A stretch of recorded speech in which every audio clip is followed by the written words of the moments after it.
اسلام کو نقصان پہنچانے کے لیے صحابہ کا مذاق اڑانا شروع کر دیا، تو اللہ رب العزت نے ایسے لوگوں کا جواب دیا۔ وَإِذَا قِيلَ لَهُمْ آمِنُوا كَمَا آمَنَ النَّاسُ قَالُوا أَنُؤْمِنُ كَمَا آمَنَ السُّفَهَاءُ أَلَا إِنَّهُمْ هُمُ السُّفَهَاءُ وَلَكِنْ لَا يَعْلَمُونَ۔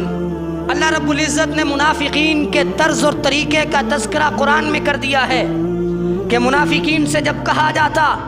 کہ صحابہ کی طرح ایمان لے کے آؤ، صحابہ کی طرح ایمان کو قبول کرو، وہ کہتے تھے کیا ہم ایمان لائیں ان بیوقوفوں کی طرح ایمان لے کے آئیں؟ نعوذ باللہ، صحابہ کو منافقین نے بیوقوف کہا۔ جب انہوں نے یہ جملہ بولا کیا ہم ان بیوقوفوں کی طرح ایمان لے کے آئیں، تو اللہ رب العزت کا قرآن نازل ہوا۔ اللہ رب العزت نے اپنے نبی کے ساتھیوں کا دفاع خود کیا، اپنے نبی کے ساتھیوں کی عزت کو خود محفوظ کیا۔ جب انہوں نے یہ مذاق اڑایا، جب انہوں نے بیوقوف کہا، اللہ رب العزت نے قرآن نازل کر دیا، الا انہم ہم السفہاء ولکن لا یعلمون۔ یہ صحابہ کو بیوقوف کہنے والوں سن لو، یہ صحابہ بیوقوف نہیں ہیں، تم بیوقوف ہو، تم احمق ہو، تم بیوقوف ہو، تم اس بات کو نہیں جانتے، کیونکہ صحابہ تو اللہ کے پسندیدہ ہیں، صحابہ پر تو اللہ کی رضا کے اعلان ہے۔ وہ کیسے بیوقوف ہو سکتے ہیں جن کے ایمان کو قرآن نے معیار ایمان قرار دیا ہے، جن کا ایمان ہمارے لیے آئیڈیل اور نمونہ ہے۔ جب منافقین نے اعتراض کیا تو اس اعتراض کا جواب اللہ نے خود دیا۔ اور یہ صرف ایک موقع نہیں، قرآن پاک میں دوسرے مقام پر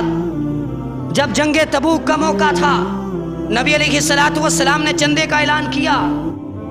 اس وقت اتنے وسائل نہ تھے کہ اس وقت کی سپر پاور کے ساتھ جا کے جہاد کیا جا سکے۔ تبوک جانا تھا، جہاد کرنے کے لیے جانا تھا۔ آپ نے اعلان کیا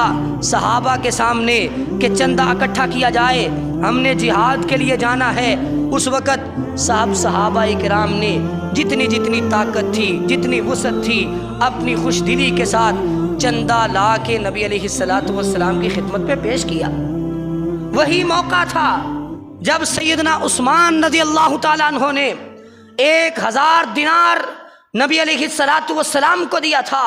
یہ تبوک کا موقع تھا کہ ابو بکر صدیق رضی اللہ تعالیٰ عنہ نے اپنے گھر کا سارا سامان لا کے نبی علیہ الصلوۃ والسلام کی خدمت میں پیش کر دیا تھا۔ وہ تبوک کا موقع تھا کہ جب عمر فاروق رضی اللہ تعالیٰ عنہ نے اپنے گھر کا آدھا سامان لا کے نبی علیہ الصلوۃ والسلام کی خدمت میں پیش کر دیا تھا۔ جن صحابہ کو اللہ نے مال سے نوازا تھا وہ زیادہ چندہ دے رہے تھے، منافقین دیکھ کے مذاق اڑا رہے تھے۔ وہ کہتے تھے کہ یہ جو زیادہ چندہ دے رہے ہیں نا، یہ دکھاوے کے لیے دے رہے ہیں، ریاکاری کے لیے دے رہے ہیں۔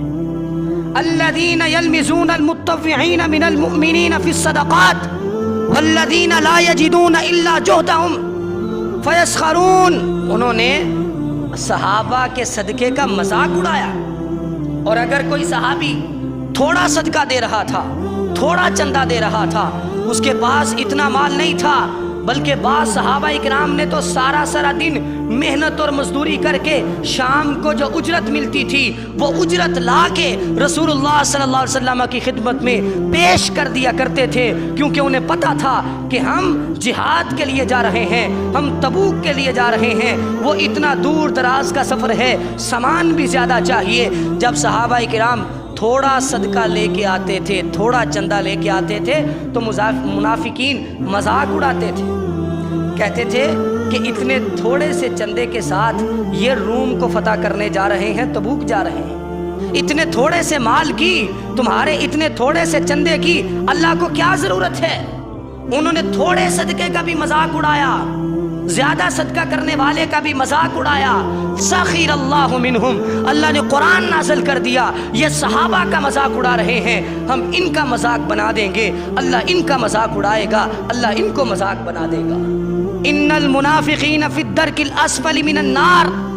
قیامت کے دن ان کا ایسا مذاق بنایا جائے گا، جن صحابہ کو وہ طعن و تشنیع کیا کرتے تھے وہ تو جنت میں اعلیٰ درجوں میں ہوں گے، اور جنت الفردوس میں اللہ ان کو جگہ دے گا۔ اور یہ منافقین جو صحابہ پر طعن و تشنیع کرتے تھے، ان کے بارے میں اعلان ہوا ان المنافقین فی الدرک الاسفل من النار، یہ کل قیامت کے دن جہنم کی سب سے نچلی وادی میں ان کو پھینک دیا جائے گا، یہ ان کی سزا ہوگی۔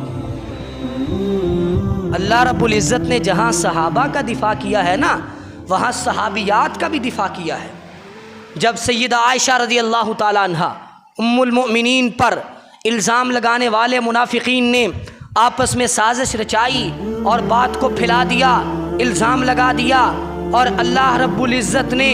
ام المؤمنین سیدہ عائشہ رضی اللہ تعالی عنہ صدیقہ کائنات کی طہارت اور پاکیزگی اور صفائی کو نازل کیا، قرآن پاک کی 10 آیات کو نازل کر کے ذکر کیا کہ یہ ام المؤمنین سیدہ عائشہ رضی اللہ تعالی عنہ پاک باز ہیں، ان کا اس معاملے میں کوئی حصہ نہیں، یہ ساری منافقوں کی چلی ہوئی چال ہے۔ اور اللہ رب العزت نے قرآن پاک میں یہ دفاع کیا، اس معاملے کو کیا کہا سبحانک ھذا بہتان عظیم، یہ باتیں جو کی جا رہی تھی اللہ پاک ہے، یہ ساری کی ساری باتیں بہت بڑا بہتان تھا، یہ الزام تھا، اس کا حقیقت سے کوئی تعلق نہیں۔ اللہ رب العزت نے اب اللہ کے نبی علیہ السلام کی زوجہ ام المؤمنین سیدہ عائشہ رضی اللہ تعالی عنہا کا بھی دفاع کیا،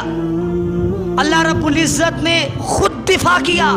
یہ 3 آیات میں نے آپ کے سامنے تلاوت کی ہیں، تینوں کا شان نزول یہ ہے کہ جب صحابہ کی عزت پر حملہ کیا گیا، اللہ نے قرآن میں خود دفاع کیا، اور اسی موقع پر یہ آیات بھی نازل کر دی الذین یرمون المحصنات ثم لم یأتوا بأربعة شہداء فاجلدوہم 80 جلدہ، جو نیک پاک دامنہ عورتوں پر تہمت لگاتے ہیں پھر 4 گواہ نہیں لے کے آتے، ان کی سزا یہ ہے کہ ان کو 80 کوڑے لگائے جائیں گے۔